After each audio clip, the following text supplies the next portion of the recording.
Hola a todos, hoy vamos a meternos de lleno en una infección respiratoria muy frecuente, la neumonía adquirida en la comunidad, la NAC.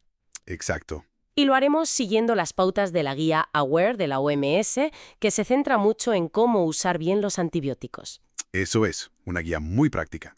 El objetivo hoy es desgranar cómo diagnosticarla y sobre todo cómo elegir el tratamiento adecuado según lo grave que sea el caso. Algo fundamental en atención primaria, claro. Y has mencionado algo clave, ¿no? La gravedad. Entiendo que hay una escala que ayuda mucho en esto. Sí, la Curve 65. Es como nuestra brújula, por así decirlo. Nos dice cómo de seria es la neumonía y nos orienta si el paciente se puede ir a casa, si necesita ingresar, qué pruebas hacer. Vale. Porque claro, la NAC la pueden causar distintos bichos, bacterias típicas, otras más raras llamadas atípicas e incluso virus, que no hay que olvidarlos. Entendido. Pues a ver, empecemos por el principio. ¿Cómo se suele presentar una NAC? ¿Qué síntomas nos alertan? Lo más típico es una tos nueva, de hace poco, menos de 2 semanas, y suele venir con fiebre, a veces con mocos, bueno, esputo, sensación de que falta el aire, respiración rápida, Ujú. y si escuchas los pulmones, pues se oyen unos ruiditos, los crepitantes. Eso es lo clásico. Pero imagino que no siempre están de libro, ¿verdad? Me suena que en gente mayor o con las defensas bajas la cosa cambia. Justo. Ahí es donde hay que estar más alerta. En personas mayores o inmunodeprimidas, a veces el síntoma principal es la confusión, de repente, o un bajón general, ¿sabes? Y puede que ni tengan fiebre. Ostras, eso es importante. Sí, mucho. Porque se te puede pasar una neumonía si solo buscas la fiebre y la tos del libro. Y en cuanto a pruebas, la radiografía de tórax es obligatoria siempre. Pues mira, no necesariamente en los casos más leves, los que vas a tratar en casa. A veces con los síntomas y la exploración basta. La radiografía confirma, sí, pero no te dice qué bacteria o virus lo causa. Claro. Y tampoco identifica el patógeno exacto. Vale. Y aquí es donde entra en juego la escala que mencionaste antes, la Curve 65, para ver la gravedad. ¿Nos explicas un poco qué mide? Sí, claro. Curve 65 son las iniciales en inglés de 5 cosas muy sencillas de valorar y cada una vale un punto. A ver. C es por confusión, si ha parecido nueva.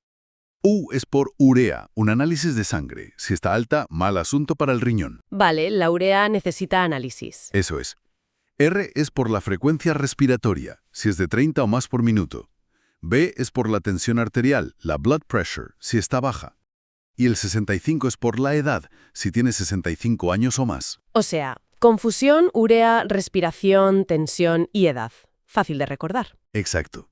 Y si no tienes análisis de urea a mano, está la CRB65, que es lo mismo pero sin la U, muy útil en consulta. Entendido. ¿Esta puntuación da una idea del riesgo? ¿Hay otras pruebas que ayuden? Sí, a veces usamos la proteína C reactiva, la PCR, o la procalcitonina.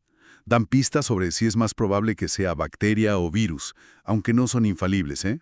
Ya. Las pruebas para buscar el germen concreto, como los cultivos de sangre, hemocultivos, o buscar trocitos del bicho, antígenos en la orina como para neumococo o legionela.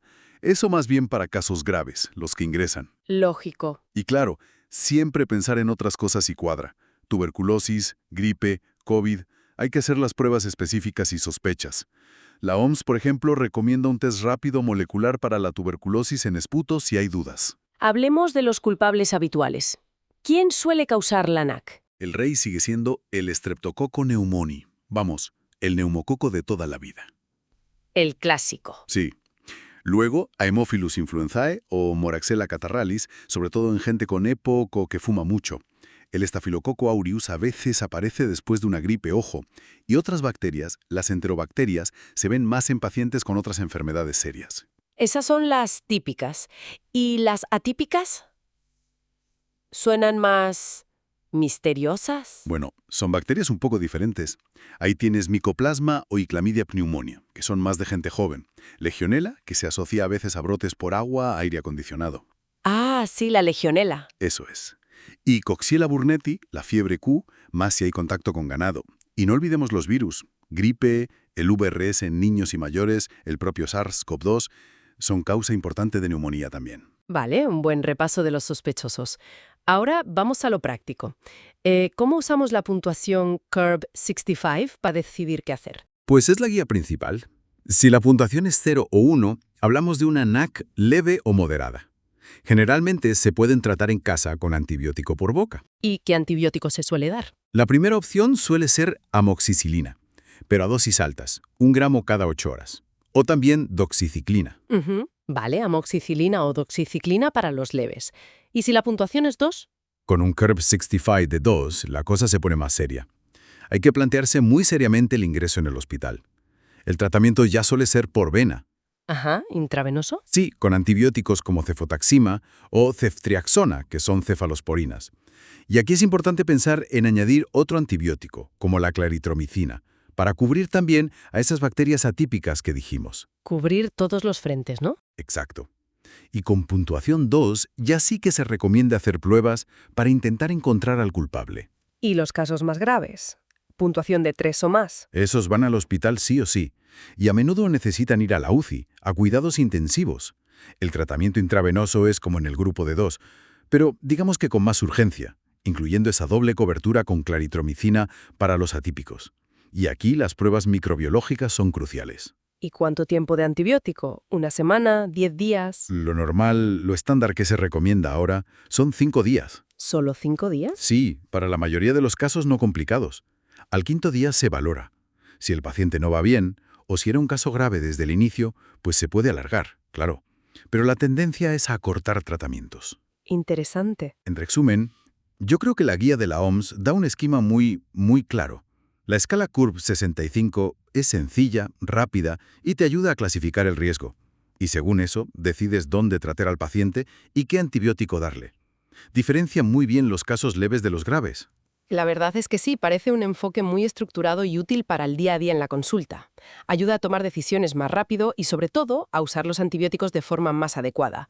Qué buena falta hace con el tema de las resistencias. Totalmente.